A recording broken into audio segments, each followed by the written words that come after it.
लगभग 24 साल पहले बिहार की राजधानी पटना में एक ऐसी वारदात को अंजाम दिया गया था जिसके बारे में सुनकर आज भी आपके रोंगटे खड़े हो जाएंगे। जितनी भयावह यह घटना थी उससे कई ज़्यादा भयावह इस घटना के होने के बाद पुलिस और प्रशासन का रवैया था। पोस्टमार्टम से पहले पुलिस ने खुद ही पोस्टमार्टम रिपोर्ट तैयार कर ली थी। सबूत मिटाने का काम पुलिस ने खुद ही किया था। कथित तौर पर तब पटना पुलिस ने अपनी पूरी ताकत पीड़ित को न्याय दिलाने के बजाय अपराधियों को बचाने में लगाई थी। इसकी वजह यह थी कि इस केस का प्राइम सस्पेक्ट कोई और नहीं बल्कि बिहार के पूर्व मुख्यमंत्री लालू प्रसाद यादव का साला और बिहार की तत्कालीन मुख्यमंत्री राबड़ी देवी का भाई साधु यादव था। कहा जाता है कि साधु यादव तब खुद ही सरकार हुआ करता था। इस कारण पुलिस ने पूरी सच्चाई को ही बदल दिया था। हम शिल्पी गौतम मर्डर केस की बात कर रहे हैं। वैसे तो अदालत की फाइलों में शिल्पी गौतम केस एक सुसाइड केस के नाम पर दबा दी गई, मगर दावों के मुताबिक सच्चाई कुछ और ही थी। तो आखिर क्या थी इस शिल्पी गौतम केस की पूरी सच्चाई? चलिए जानते हैं सब कुछ डिटेल में। यकीन मानिए, जब आप इस केस की पूरी सच्चाई सुनेंगे तो आपकी रूह कांप जाएगी। कहानी में आगे बढ़ने से पहले अगर आपने अभी तक चैनल को सब्सक्राइब नहीं किया तो सब्सक्राइब करके बेल आइकन ज़रूर दबाइए। इस कहानी के दो सबसे अहम किरदार हैं, शिल्पी जैन और गौतम सिंह। इस घटना के समय शिल्पी जैन की उम्र 23 साल थी। शिल्पी पटना के एक बड़े बिजनेसमैन उज्ज्वल कुमार जैन की बेटी थी। 1999 के आसपास उज्ज्वल जैन पटना में रेडीमेड कपड़ों की एक बहुत बड़ी दुकान चलाया करते थे। शिल्पी जैन बचपन से ही पढ़ाई में काफ़ी तेज़ थी और पढ़ाई में तेज़ होने के साथ साथ शिल्पी जैन दिखने में भी काफ़ी खूबसूरत थी। घटना के कुछ साल पहले ही मिस पटना का खिताब भी जीता था। घटना के समय शिल्पी पटना वुमेंस कॉलेज में ग्रेजुएशन कंप्लीट करने के बाद कंप्यूटर क्लासेस कर रही थी। इस कहानी का दूसरा किरदार गौतम सिंह भी कोई मामूली इंसान नहीं था। गौतम सिंह के पिता का नाम डॉक्टर वीएन सिंह था, जो पूरे परिवार के साथ लंदन में रहते थे और समय समय पर ये पटना भी आते रहते थे। डॉक्टर वीएन सिंह लालू प्रसाद यादव के बेहद करीबियों में से एक थे। वो कैसे, जानेंगे आगे। चूँकि गौतम सिंह के पिता लालू यादव के बहुत ही करीबी थे, इस कारण गौतम सिंह को बिहार की राजनीति को करीब से समझने का मौका मिलता है और वो लंदन छोड़कर पटना में रहते हुए ही राजनीति में अपना भविष्य बनाने की कोशिश में लग जाते हैं। 1999 के आसपास लालू यादव चारा घोटाले के आरोप में जेल में बंद थे, जबकि बिहार के मुख्यमंत्री के पद पर अब लालू यादव की पत्नी राबड़ी देवी आ चुकी थी।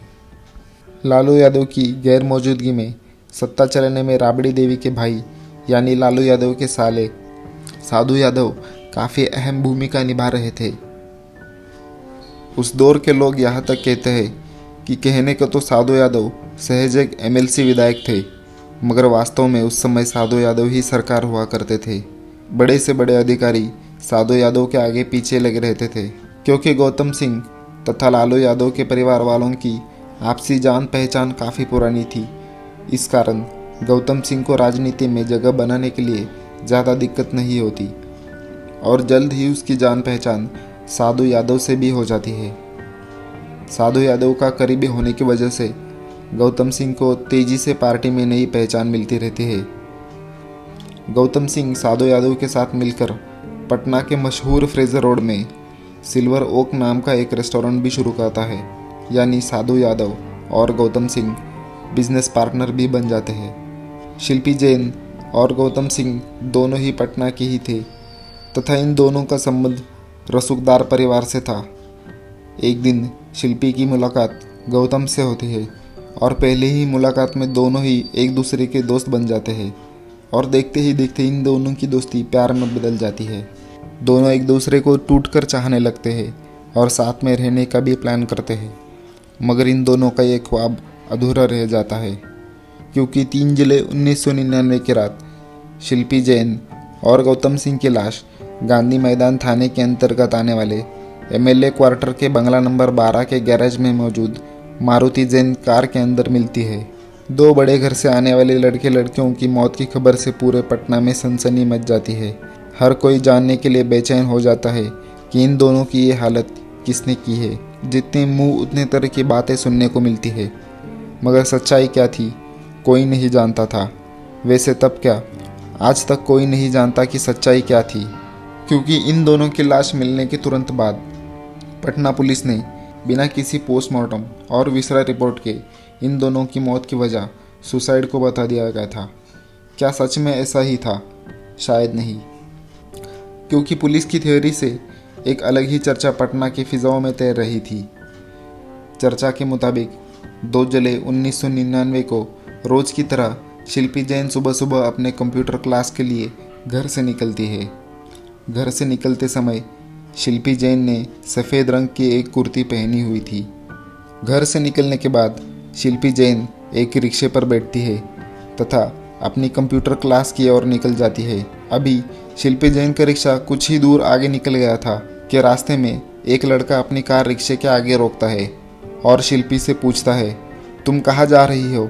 उस लड़के को देखते ही शिल्पी जैन कहती है कि मैं अपने कंप्यूटर क्लास जा रही हूँ। जवाब में लड़का कहता है कि मैं भी उधर ही जा रहा हूँ, अगर तुम चाहो तो मैं तुम्हें तुम्हारे इंस्टीट्यूट तक ड्रॉप कर सकता हूँ।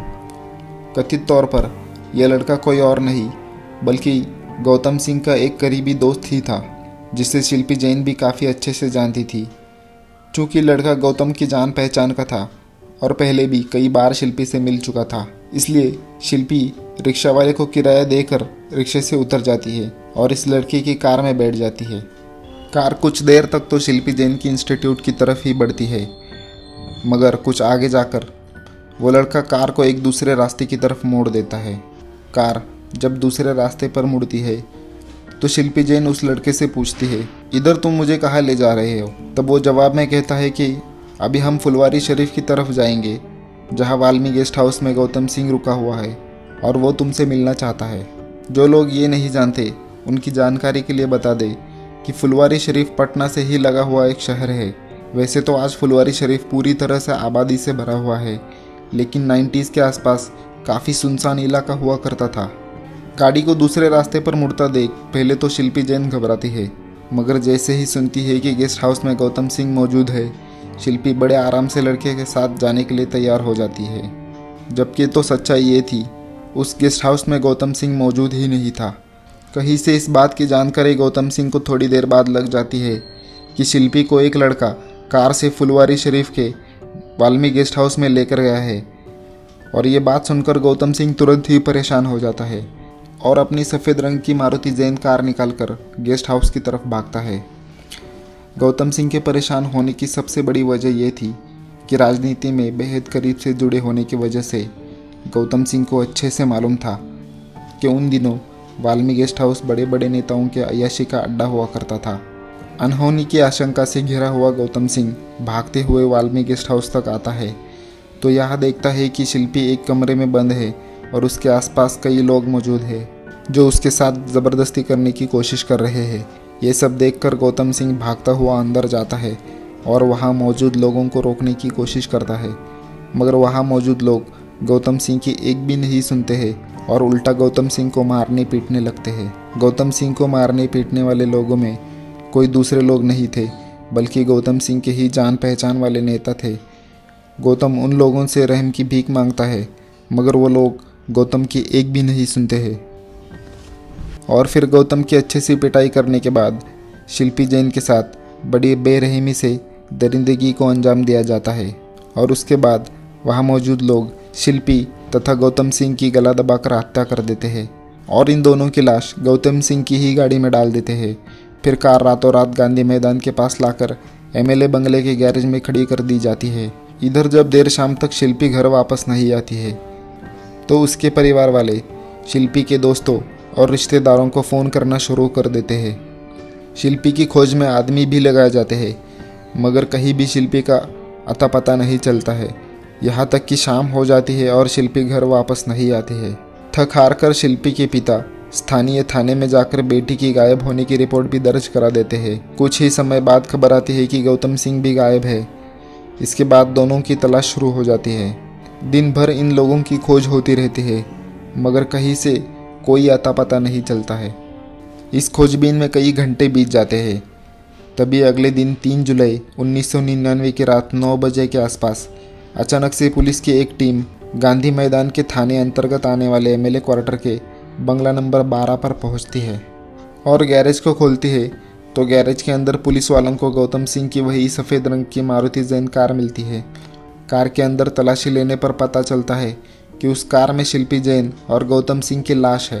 पुलिस के पहुंचने की कुछ ही देर बाद वहां पर लालू यादव के साले साधु यादव भी अपने समर्थकों के साथ पहुंच जाते हैं और वहां पर हंगामा करने लगते हैं। इस बात का जवाब आज तक नहीं मिल पाया कि साधु यादव को इस बात की जानकारी किसने दी कि पुलिस को गैरेज से कार मिली है और फिर साधु यादव यहां आकर हंगामा क्यों कर रहा था।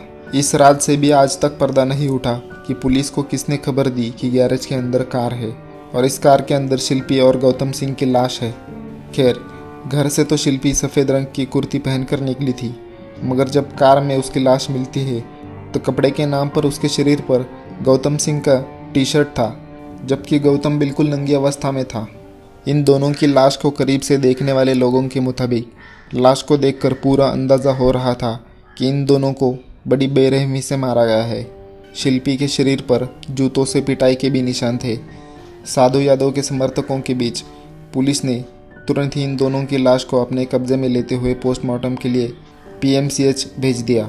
ढंग से तो ये होना चाहिए था कि पुलिस वाले मौके पर ही कार से सबूत इकट्ठा करे या फिर कार को दूसरे क्रेन की मदद से खींचकर पुलिस थाने तक ले जाए, मगर पटना पुलिस का एक कांस्टेबल उस कार को खुद ही चलाकर थाने तक ले आता है। इस कारण कार की स्टीयरिंग से अपराधी की फिंगरप्रिंट समेत कई और सबूत भी मिट जाते हैं। वैसे तो अक्सर पुलिस पर हर काम काफ़ी धीरे करने का आरोप लगता है, मगर शिल्पी जैन और गौतम सिंह के मामले में पटना पुलिस की एक अलग ही बेमिसाल तेज़ी देखने को मिलती है। अभी इन दोनों का पोस्टमार्टम और विसरा रिपोर्ट आया भी नहीं था कि पुलिस वाले ऐलान कर देते हैं कि इन दोनों की मौत कार्बन मोनोऑक्साइड गैस की वजह से दम घुटने से हुई है। इधर रात के अंधेरे में ही दोनों का पोस्टमार्टम करवाया जाता है। गौतम सिंह के परिवार वाले अभी लंदन में ही थे। इसके बावजूद बिना उन लोगों की इजाज़त के गौतम सिंह का अंतिम संस्कार रात के अंधेरे में ही पटना पुलिस द्वारा किया जाता है। अंतिम संस्कार के बाद जब पीएमसीएच से पोस्टमार्टम रिपोर्ट आती है तो उसमें मौत का कारण स्पष्ट नहीं किया जाता है। हालांकि ये संभावना ज़रूर जताई जाती है कि इन दोनों की मौत जहर खाने से हुई है। अब पटना पुलिस भी अपने पिछले बयान से पलटते हुए दावा करती है कि इन दोनों ने जहर खाकर आत्महत्या की है। पटना पुलिस का दावा एक तरफ था, दूसरी तरफ लोगों के बीच में आम चर्चा ये चल रही थी, पहले शिल्पी जैन के साथ बलात्कार किया गया है और इन दोनों की हत्या कर दी गई है। पटना पुलिस के रवैये की वजह से लोगों का गुस्सा बढ़ने लगता है और विपक्षी पार्टियां भी राबड़ी देवी सरकार को घेरने लगती है। बिहार सरकार पर आरोप लगाया जाता है क्योंकि इस केस का मास्टरमाइंड कोई और नहीं बल्कि राबड़ी देवी का भाई साधु यादव बताया जाता है। इस कारण पटना पुलिस और बिहार सरकार साधु यादव को ही बचाने के लिए सब कुछ कर रही है। बिहार सरकार से मामले की जांच सीबीआई से करवाने की मांग की जाने लगती है। पहले तो बिहार सरकार इस मांग पर कोई ध्यान नहीं देती है, मगर जब हंगामा बढ़ता है तो फाइनली बिहार की तत्कालीन मुख्यमंत्री राबड़ी देवी इस घटना के 2 महीने बाद यानी सितंबर महीने में मामले की जांच सीबीआई के हवाले कर देती है। इस मामले को अपने हाथ में लेते ही सीबीआई सबसे पहले शिल्पी जैन के वेजाइनल फ्लूइड को जांच के लिए हैदराबाद की फॉरेंसिक लैब में भेज देती है। इसके अलावा फिर से हर पहलू की जांच सीबीआई के द्वारा की जाती है। कुछ समय बाद जब हैदराबाद की फॉरेंसिक लैब से शिल्पी जैन की रिपोर्ट आती है तो पटना पुलिस के दावे से उलट एक दूसरा दावा सामने आता है। फॉरेंसिक रिपोर्ट के मुताबिक शिल्पी जैन के साथ 1 से अधिक लोगों ने बलात्कार किया था क्योंकि वेजाइनल फ्लूइड में 1 से अधिक लोगों के सीमन सैंपल मिले थे। इस रिपोर्ट के आने के बाद अब सीबीआई इस केस के प्राइम सस्पेक्ट साधु यादव के डीएनए जांच की मांग करते हैं। डीएनए जांच से बिल्कुल साफ हो सकता था शिल्पी जैन के शरीर पर पाए गए सीमन किसके हैं। साधु यादव से डीएनए के लिए ब्लड सैंपल मांगा जाता है, मगर साधु यादव डीएनए जांच से साफ इनकार कर देता है। कमाल की बात तो ये थी कि सीबीआई आगे इस मामले में कानून की भी मदद नहीं लेती है। अगर सीबीआई चाहती तो अदालत में जाकर साधु यादव को डीएनए सैंपल देने के लिए मजबूर कर सकती थी, मगर सीबीआई ऐसा कुछ भी नहीं करती है और फाइनली 2003 में इस मामले में एक क्लोजर रिपोर्ट पेश करती है। कोर्ट में सीबीआई द्वारा कहा जाता है कि उस जांच में कुछ भी संदिग्ध नहीं मिला है, बल्कि जांच से ये बिल्कुल साफ है कि शिल्पी जैन और गौतम सिंह ने जहर खाकर ही आत्महत्या की है। मतलब सीबीआई ने 4 साल के बाद वही रिपोर्ट पेश की थी जो रिपोर्ट कथित तौर पर पटना पुलिस ने पोस्टमार्टम रिपोर्ट्स आने के पहले लाश मिलते ही बनाई थी। तो सीबीआई की तरफ से बहुत ही हैरान करने वाली दलील दी जाती है कि असल में वो सीमन नहीं बल्कि पसीना था। इस तरह पहले पुलिस ने और फिर सीबीआई ने इस पूरे मामले को आत्महत्या का रूप दे दिया और इस केस की भी जांच बंद कर दी। शिल्पी जैन के परिवार वालों ने सीबीआई की इस जांच को सिरे से खारिज कर दिया और कहा कि सीबीआई ने दबाव में आकर गलत रिपोर्ट पेश की है, उनके बेटी की हत्या हुई है। आपने ये बातें शायद पहले कभी भी नहीं सुनी होगी, लेकिन कुछ दावों के मुताबिक गौतम के पिता डॉक्टर वीएन सिंह तथा लालू यादव का काफ़ी करीबी रिश्ता था। आरोप तो यहाँ तक लगाए जाते हैं कि लालू यादव के मशहूर चारा घोटाले का पैसा हवाला के जरिए स्विस बैंक तक पहुँचाने में वीएन सिंह की भूमिका काफ़ी अहम थी। लालू परिवार के इतने करीबी रहने वाले डॉक्टर वीएन सिंह के बेटे की जब इस रहस्यमय तरीके से मौत हो गई, तब भी उन्होंने एक बार भी न्याय के लिए आवाज़ नहीं उठाई। कम से कम मीडिया में तो एक भी ऐसी रिपोर्ट नहीं मिली जहां से ये बात सामने आई हो कि गौतम के परिवार वालों की तरफ से न्याय की मांग की गई हो। दूसरी तरफ शिल्पी जैन के परिवार वाले लगातार इस केस की फिर से जांच करने के लिए मांग कर रहे थे। यहाँ तक कि 2006 में शिल्पी जैन का भाई प्रशांत जैन इस मामले की जांच में सुप्रीम कोर्ट में जाने की तैयारी करने लगा। अभी वो अपनी तैयारियों में लगा ही हुआ था कि अचानक से 6 जनवरी 2006 को जब प्रशांत जैन अपने घर में दाखिल ही होने वाला था, तभी कुछ लोगों ने दरवाजे से उसका अपहरण कर लिया। हालांकि अपहरण के 2 दिन बाद प्रशांत जैन के अपराधियों ने पटना और हाजीपुर को छोड़ने वाले महात्मा गांधी सेतु पर छोड़ दिया और प्रशांत जैन सही सलामत घर पर वापस आ गए। इसके बाद उन्होंने दोबारा कभी भी इस केस की फिर से जांच की मांग नहीं की और इस तरह शिल्पी जैन तथा गौतम सिंह की मृत्यु एक रहस्य बनकर रह गई और जो भी प्राइम सस्पेक्ट थे सभी आज भी चैन से ज़िंदगी जी रहे हैं। भले ही पुलिस और सीबीआई ने इसे एक आत्महत्या का केस बता दिया, मगर आज तक पुलिस वाले कुछ सवालों का जवाब नहीं दे पाए कि अगर इन दोनों ने आत्महत्या ही की थी तो आखिर इन दोनों ने कपड़े उतार कर आत्महत्या क्यों की। अगर इन दोनों ने आत्महत्या ही की है तो आखिर शिल्पी जैन के शरीर पर जूतों के निशान कैसे आए। जब साधु यादव ने अपने डीएनए सैंपल देने से मना कर दिया तो सीबीआई ने आखिर कानूनी मदद क्यों नहीं ली। आखिर पुलिस को कैसे पता चला कि गैरेज के अंदर कार है और कार में 2 लाशें हैं, और फिर ये खबर साधु यादव तक कैसे गई। पुलिस ने पोस्टमार्टम करने में इतनी जल्दबाजी क्यों की और गौतम सिंह का अंतिम संस्कार इतनी जल्दी क्यों किया गया। ऐसा नहीं है कि केवल पुलिस पर ही लापरवाही के आरोप लगे कि सीबीआई ने कई सबूतों को जानबूझकर नज़रअंदाज किया है। इस तरह के दर्जनों सवाल है जिसका जवाब ना तो सीबीआई दे पाई और ना ही पुलिस, और बिना जवाबों की ये केस अदालत की फाइलों में एक सुसाइड केस बनकर दब कर रह गया। दोस्तों, इस पूरे केस के बारे में आपकी क्या राय है, कमेंट बॉक्स में ज़रूर बताएं। और अगर आपको हमारी मेहनत पसंद आई हो तो इस वीडियो को लाइक करें और अभी तक चैनल को सब्सक्राइब नहीं किया तो सब्सक्राइब भी कर ले। धन्यवाद।